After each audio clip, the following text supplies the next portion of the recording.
Welcome back, everyone. It is Monday, February 10th in the NBA. I have 5 picks locked and loaded for you guys in this video. If you are new, my name is Austin from Calling Our Shot. Today, we are joined by your guys' favorite special guest, and I think you know who it is.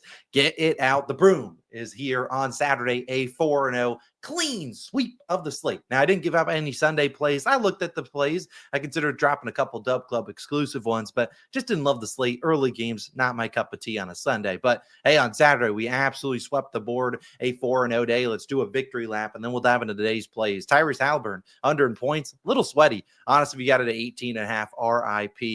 He ended with 19 on the dot. I think he had 3 points at halftime. Just went berserk in the fourth quarter, which we had to sweat that out. Desmond Bane under 5.5 assists. Got a little lucky there, ended with 5. We'll take those. And then our other 2 plays were both involving Jalen Brunson. His over in points, sweat free. His under in assists, we took that with 20 plus points. A little half unit play. Easy winner there, 4-0. We did have Ant-Man's under an assist, but he did not suit up. So we'll take the 4-0 day, up 28 units on the season. But hey, we got more work to do today. We're going to dive into some picks. The NBA All-Star break is around the corner. What does that start on Friday? Don't quote me on that. I think our last slate of games is probably on Thursday. But either way, we have a full slate of action. We're going to dive into the picks in just one moment. If you are new, do me a favor, go down below, like and subscribe. Simple as that, 100% free. Join the community if you want to. You can join the DubClub, get early access to all the plays. All those will be details in the description, as well as any daily fantasy signups or deposit matches, bonus offers. Check out all that stuff down below. But I appreciate you guys for tuning in. It's after the Super Bowl, but hey, we got money to make. We have the NBA, really is the only main sport going on over the next, 45 days before baseball starts. So hey, come here every single day. You're going to get a video from us, except when the All-Star break's on. But let's dive into the picks. We got 4 of them in this video. We'll dive into the first one, a solid plus money play. And this guy we just faded in his last game tonight. We'll be backing him. That'll be Tyler Hero, over 3.5, made 3-pointers, plus 124 on DraftKings. Now, this line has been bouncing all around this morning. I expect it to close at 3.5, obviously. Does it close at plus 124? Does it close at better than that? Does it close at worse than that? I have no idea. It was at plus 105, and then a couple books shifted him big time to plus 124. I will happily take that over a plus 105 bet. Now, in Tyler Hero's last game, we'll talk about that. That was against the Brooklyn Nets. We took his under in threes. He sucked. He went 2 for 11 from the 3-point line. Today, he has a much better matchup against the Boston Celtics, who will be down Drew Holiday. Now, making their debut for the Heat will be, I believe, Andrew Wiggins. No idea if slow-mo Kyle Anderson makes his debut or if he even is in the rotation. I'm not really worried about Wiggins or Anderson getting in there. I think Hero continues to play well. Maybe he's a little bit more passive early in this game, but again, I expect him to be shooting the ball, what he's been doing pretty much over the whole season long. Now, if you look at Tyler Hero, and we'll talk about this matchup first and foremost, we have to talk about the pull-up jump shot. Now, the pull-ups jump shots are where Tyler Hero does majority of his damage, especially from the 3-point line, because it gets a lot of dribble handoffs, and you're getting a lot of pull-up jump shots there. Now, why? Oops, wrong button. Why did we fade him? Well, because in his last matchup, he faced the Brooklyn Nets. As we see in terms of pull-up jump shots, the fewest made ones in the NBA over these last 10 games. Additionally, last 10 games, second fewest attempted ones. So again, they've been really good at limiting those pull-up jump shots. On the flip side, you look at the flip matchup, you got the Boston Celtics here, who over the last 10 games have allowed the most pull-up threes made, and now they've Drew Holiday. So again, you're throwing in there a guy like maybe Sam Hauser plays more minutes, but Al Horford probably in the starting lineup. Guys like that, big guys, they're not going to move their feet as well. So Tyler Hero, they might give a little bit more space, and that's where Hero can rise up and knock down those shots. Now, as we said in that last matchup for Hero, he went 2 for 11. He sucked 6 of 22. A lot of people will be on his over in points, and I don't hate it at 22.5, 23.5. I just prefer, you see that 13 of 30. I prefer the threes here. If Hero's not making his threes, he's probably not getting you to 23 points that you might need there. But again, like I said, plus 124 here on DraftKings, plus 110 on FanDuel. You should be able to get plus money on this. I'd play it to about minus 115, but again, you should be able to get plus money. Now, as I said, Hero, when he's in good matchups, he shoots the ball from 3 a lot, and we've seen the Celtics rank 28th defensively versus the pick and roll ball handler. They're a really good spot up defense, which is why they don't give up a lot of threes. But again, the spot up threes are going to affect guys like Wiggins, Nikola Jovic, and those types of guys, not a guy like Tyler Hero, who attempts a lot of threes coming off screens and stuff like that. So again, I think we see some good volume here. We saw head-to-head, he only had 2 versus them earlier. But again, 10 3-pointers here. That was with Drew Holiday active.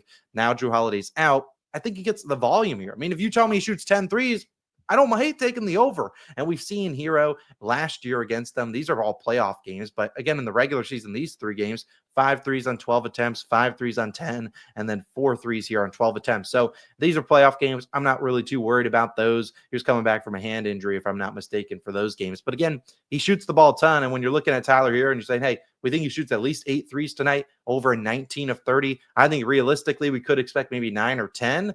Then you're looking at a pretty good hit rate. One of the matchups didn't get it done there. Again, if he shoots 10 threes tonight, we got to take our chances for a 40-ish% 3-point shooter.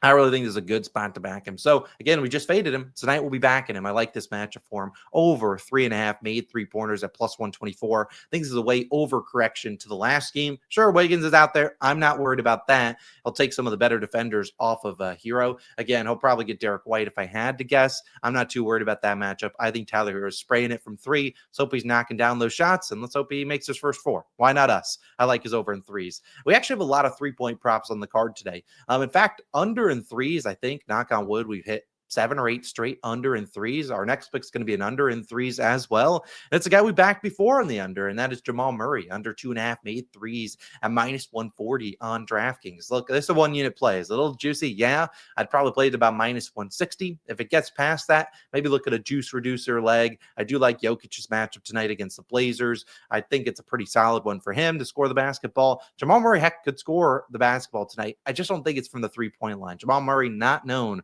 for being a potent 3-point shooter, if you will. It's not really his game. And while Russell Westbrook is out, I don't think that really hurts him a ton. We'll see if Michael Porter Jr. plays. He is currently questionable. I'm not too worried about it. I'll take Jamal Murray's under in 3-pointers, and I'll talk about that matchup right now. Now, he is going to be facing the Portland Trailblazers in this matchup against Portland. Obviously, Portland has had a resurrection on defense, and I'll keep the picks scrolling down below at the bottom of the screen in case you're just now clicking on this part of the video. Again, he's coming off a game 6 of 9 from the 3-point line against the Phoenix Suns. They've really struggled defensively versus guards. And he made his first 3. So he attempted 9 threes. He made 6 of them. Again, you look at the hit rate, though, under in 20 of his last 30 games. And really, he's just not attempting a ton. And we think about the shots he gets, it's mostly pull-up jump shots. And as we just talked about, pull-up jump shots here with the Boston Celtics, you flip that around, who's down there? Right there. You'll see the Blazers right here, 4th fewest. And then you go to, in terms of attempts, they're right there, 5th fewest attempts. So again, they've been a really good defense at limiting those pull-up jump shots. They've been one of the best defenses in the league, number 1 in defensive rating over the last 10 games. Again, head-to-head wise, he made 3 against them, but again, only 6 3-pointers attempted here. We think about the guy that's going to guard him. It's going to be this guy, Toumani Camara. He is a really, really good defender. He's going to pick him up probably full court. So that's going to obviously weigh on Jamal Murray's legs being picked up full court. At the end of the day, I just don't see a lot of volume coming from him. You look at the Blazers on the season, you look at where Jamal Murray does his damage, 32% on above the break 3-pointers. Well, Blazers rank 4th there. Where do they really struggle? In the mid-range. And we know that's kind of where Jamal Murray wants to get to, in that mid-range. So while they haven't been the best defense in terms of defending guards and stuff as of, on the season, they're much better than these numbers suggest. And I think they will live with Jamal Murray attempting those mid-range shots. Again, let him go into that mid-range, shoot as many of those as you want. They'll trust Toumani Camara and those guys. So at the end of the day, I don't think we see Murray shooting 9 threes like he did last game. At most, I see him maybe getting 7. That's the case. He's under in 23 of his last 30. He could realistically shoot 6, under in 25 of 30. Wouldn't shock me if he's at like 5, which is under nearly every single game. So again, he could shoot very efficiently tonight. If that's the case, you tip your cap at home. It's probably where he's going to shoot a little bit better. But again, I don't see this being a great spot for him. I think he can score the basketball. Just showed you how he scores in the mid-range. I don't think it's the 3-point ball. So I'll take his under 2.5 3-pointers made. I don't think he's knocking down 3 of them thanks tonight. My third play, we're going to go to an over. And it's not on 3-pointers, not anything like that. It's a guy to stuff the stat sheet, guy that's been really good as of late, and he deserves some props. That's Isaiah Collier of the Utah Jazz. I like his over 19.5 points, rebounds, and assists, PRAs. If you're looking for an individual line, you're probably going to look at the rebounds and assists, maybe RA together or just the assists. Collier obviously is capable of getting 12 assists. He's done that plenty of times before. I like tacking on the points here as him and the Jazz are in Los Angeles awaiting Luka Doncic in his debut. Now, I don't bet a lot of spreads. I do like the Jazz tonight on the spread. They're plus 13.5. I personally don't think the Lakers should be, 13-point favorites. I get it. Luka's coming in here. But again, inserting a guy like that, normally going to see a couple games to get the legs under them and to kind of get their continuity and schemes and stuff like that ready to go. Their offense might be a little bit jumbled up. I could see them struggling scoring the basketball here. Not maybe struggling like, oh, they're going to absolutely miss every shot. But again, they just might have some turnovers in there, which might be able to keep the Jazz in the game. And obviously, the Jazz are not the best team in the world, but they are more or less somewhat healthy. They're down Colin Sexton, but guys like Collier, who runs the offense now, guys like you got Jordan Clarkson back, Keontae George is in there, Markkanen should play tonight, so should John Collins. At the end of the day, I like Collier, and I would still take this at 20.5 if that's where the line goes to. Now, obviously, you can look at Collier on the season. You'll see, he's over and only 13 of 30. So not the best hit rate. But again, we're looking at games here. He's playing 16, 12 minutes. Obviously, he's really come on as of late, and that's mostly been, I believe, in the last 16 games. Actually, scratch that. Last 16, last whatever. If you just look at his last, whatever, we'll look at his 14 games, really over the last month. He's been over in a lot of these games, over in 11 of 14. Actually, it was his last 16 because the line bumped up. I remember looking at his last 16 games. Obviously, there's some games in here where he finishes close. But again, he's been playing really well as of late. Oh, we're on 19.5. Like I said, I don't mind 20.5. That's where the line's kind of moved after I posted the play. I don't mind it either way. But as you see, he's been pretty well. Been playing pretty well. The most recent games have been without Sexton. Now, you look at this game without Sexton. He shot 18 times there. Pretty aggressive there. The next game without Sexton, again, another 15 shots. No Clarkson. Clarkson's going to be active, but no Sexton tonight. And the most recent game, you could say, hey, there's no Markkanen or Sexton or Collins. What the heck happened? Why did it only shoot 5 times? Well, without those guys, the Clippers loaded up on him defensively. They had their best defender, Derrick Jones Jr., on him. So it was not a great matchup, but we've seen him stuff the stat sheet a ton. If you're looking at his potential assists, we're looking at, this game, 15 potential assists, this game, 26, 20, 17, 10, 12. These are games with Sexton in there. Now that no Sexton, he's running the offense even more. And I think he has the ability to stuff the stat sheet here. And I really do like the matchup. Now, obviously, with the arrival of, and we'll pull up the Lakers depth chart, with the arrival of a guy like Luka Doncic, you're going to see obviously guys lose minutes.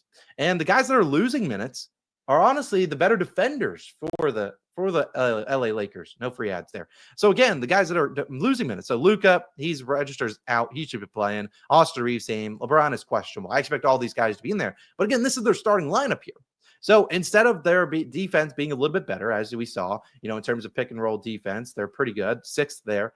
I think their defense takes a hit. And their offense will obviously be better with Luka in there, and they know that. But again, guys like Jared Vanderbilt, Dorian Finney-Smith, those Gabe Vincent, Dalton Connect, we don't need to talk about that. I doubt he plays tonight, but again, rescinded trade, weirdo. But again, those guys are going to play less minutes. And so there's no great perimeter defender in this lineup.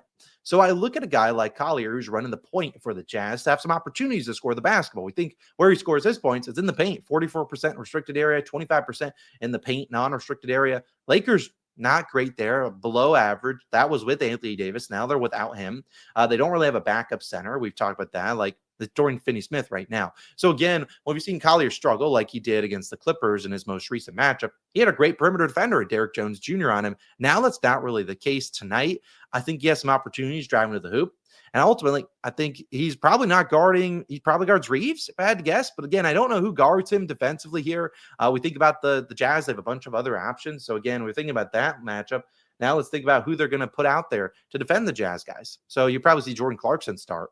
I don't know who guards him. Who guards Markkanen? Probably Rui Hachimura. I bet you LeBron guards John Collins. But again, where do we put Luka? I don't really know. I have no idea what they're going to do. At the end of the day, I think it's a good matchup for Isaiah Collier. I think he can stuff the stat sheet. So I'm not going to beat into your head 900 more times. I think it's a good spot for him. I'll take his over in PRAs. He could do it on the point side. Like I said, he won't have an elite defender on him, so I could see him being a little bit more aggressive. Also, Kessler doesn't shoot threes, so I don't see Jackson Hayes completely abandoning the paint. Instead, he probably plays in drop coverage. Maybe Collier can get in the paint, maybe score there, or dish it off to a guy like Kessler, especially because the Lakers don't have a backup center. So their paint defense is pretty bad for a guy like Collier, who drives a lot. I think we should see some opportunities for him. My third pick of the day. It's been a longer video than normal. Hey, it is what it is. Next pick, we're going to have a parlay. Here we go. Let's dive into these two legs. Victor Wembanyama, Wemby, 20-plus points. And Georges Niang, the new Atlanta Hawk, under 2.5 threes. Minus 105 on Bet365. Now, before you say Austin, I can't bet this. It's not on FanDuel. They have his line at 1.5. What would you do there? If it's at 1.5, I might just take that as a half unit play, move on. It's like plus 130, something like that. Move on with my life. However, obviously, I like the under 2.5 threes. for Niang. And I obviously like Victor Wembanyama to put the ball in the basket tonight. I think it's a great 2-leg parlay. I think it's a pretty solid look. I'll take both these two fellows. I won't spend a ton of time on them. But again, I like these 2 legs. I like Wemby's over in points, but they kind of bumped up his line to 25.5. A little sharp there. I like Niang's under in threes, and I'll touch on both right now. Now, we'll begin with Wembanyama. I don't need to beat into your head in this matchup. He is going to face the Wizards. What happened last time he faced the Wizards? Dropped a 50 ball right on their head. He's coming off 2 bad games. Let's be honest. 16, 1 for 9 from 3, 1 for 6 from 3, only 11 shots here. That is unacceptable. Now, granted, that was against the Magic. This is not that. It's against the Wizards. They suck. I expect them to try to get the ball early and often to Wembanyama. Again, I'd be shocked if he doesn't score 20 points. Last year against them, 24 and 22. Only played 28 and 31 minutes. He can play more than that, obviously, today. He's played 34, 31, 31. So, again, probably around the same. If he doesn't score 20 points, I don't know what that happened. I think Fox, Chris Paul, and all those guys will see Wemby in a mismatch, be like, all right, we need to get our fellow the rock. I think they do plenty of that. Now, as for Georges Niang, why do I like his under in threes? As I said, this line could switch. Obviously, a couple books are at 1.5. A couple books are at 2.5. Again, juiced on some different things. Try to get the 2.5 if you can. If you only have 1.5, probably only play that for a half unit. You could throw Wemby in there for a 2-leg parlay. But again, 1.5, big difference from 2.5. I mean, that is a huge difference. Now, in his debut with the Hawks, he made 4 threes, 4 of 7 from the three-point line against the Wizards. However, this is not that matchup. We look at how Georges Niang scores his points, 52% in spot-up shots. Well, sorry for him. He scores a lot on the above-the-break threes, where the Magic rank first defensively. They're also first defensively for spot-up shooting. We've talked with them before. This is pull-up jump shots. You're looking at catch and shoot on the season. Magic, fewest catch and shoot threes allowed, fewest attempts allowed. You can choose and be like, oh, so that's on the full season. We don't care. Last 10 games, second fewest 3-pointers allowed. In terms of catch and shoot, guys have made more, but again, they're shooting 42.9%. Pretty high. So again, I think the Magic are better defensively than that. So I just don't like this spot. On the road in Orlando, where they've been really, really good, I don't think Niang's banging home 3 threes. If he does, tip the cap. Again, head-to-head wise, made 1 on 2 3-pointer attempts in 16 minutes earlier this season. I just don't see him getting a lot of opportunities here. And we think about who he probably has to guard defensively. We've talked about, he started at the 4 for him. So again, we look at this lineup. I don't know who he's going to guard defensively for the Hawks. Trae Young, Dyson Daniels, Zachary Researche, Niang, and Onyeka Okongwu. Like, what are we going to do? We look at the Magic's roster. I'd assume Dyson Daniels, probably the guy you want to guard Franz, maybe. Research, but again, you got KCP. We probably have Cole Anthony in the starting lineup. I don't really know who Niang guards, so maybe this just isn't a good spot for him, because you could say we'll put Researche on Banchero, but then who the heck are we going to put Niang on? Are we going to put him on a guard? I don't really think I want to do that. I don't want to have him running around on KCP. So again, I just don't know if this is a great spot for him to play minutes too. I'll take his under in threes, put those together, parlay, Wemby 20 points, Niang under in threes, move on with my life. My 5th and final play of the day should come as maybe a little bit of a surprise to the kids out there. Run back the ladder challenge. Now, I get it. The All-Star break is right around the corner, so maybe we're just fine-tuning things. But I honestly think I might target a ladder very similar to that parlay I just gave you with Niang and Wemby. We might look at something like that. So maybe a 2-3-leg parlay. I think we got a good chance at smacking one there. So stay tuned for that. We'll post that later on this afternoon. We'll run back the ladder. Obviously, the NBA is going to come on the All-Star break soon. But hey, worst case scenario, I'm going to look at the NBA schedule right now. Heck, I'll pull it up for y'all. We have obviously today, Monday, big slate. Tuesday, whatever, couple games in there. Wednesday, big slate. And Thursday, we got a decent slate. So we can probably cook up if we could cash today, day 1, 2, 3, and 4. Hey, you show me, hey, we got to day 4 and then we cashed here and we got to wait a week. I ain't mad. I'll wait a week for day 5. So again, we'll bring back the ladder today by popular demand. We'll bring it back. We'll try to maybe find a leg similar to this parlay we just had with Wemby and Niang. We'll try to find something similar for the ladder challenge. So figure that out. We'll talk about that later on today in the YouTube shorts and stuff like that. When it is live, I'll link it down below. In terms of recapping all of our picks, here we go. Recap: Tyler Hero over in 3-pointers. We have Jamal Murray under in 3-pointers. We have Isaiah Collier over in PRAs. We have our 2-leg parlay, Wemby 20+ points, and Niang under threes. And then we have day 1 of the ladder challenge, 5 plays, 5-0 sweep. Let's bring back that sweep from earlier. Went 4-0 on Saturday. Let's try to have a 5-0 Monday. Why not us? Appreciate you guys always for tuning in. For the people that have stayed this long into the video, I appreciate it. Let's actually talk about a couple other games. You already made it 19 minutes. What's another couple minutes going to do for you? I don't know. Either way, a couple other games. I can't bet on this game yet. Timberwolves Cavaliers, because Anthony Edwards is currently questionable. He obviously is a big determinant of what happens with these guys. I don't really want to bet on the Cavs right now, or I'm just not really getting involved in that game just yet. San Antonio, Washington, we already kind of touched on. Boston side of the equation, I'm really not getting too involved here. Not a lot I love. Tyler Hero, I love his threes, but that's probably about it. You couldn't play me enough money to bet on this game.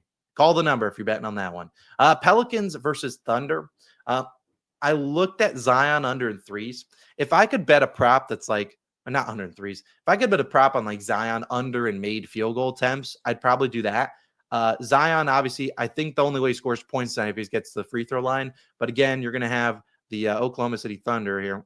They're going to start this hell lineup for Zion, and that's going to be Chet and Isaiah Hartenstein. I honestly don't mind an alt under for Zion. I think it's a terrible spot for him. I think the only way it goes over is on free throw attempts. I think it's kind of what he's done head-to-head wise against them last year, head-to-head wise, 20 and 29 points. But again, 9 shot free throws, 10 free throws here. So again, not a great matchup for him at all. In terms of the other games, Golden State, Milwaukee, they're on a back-to-back here.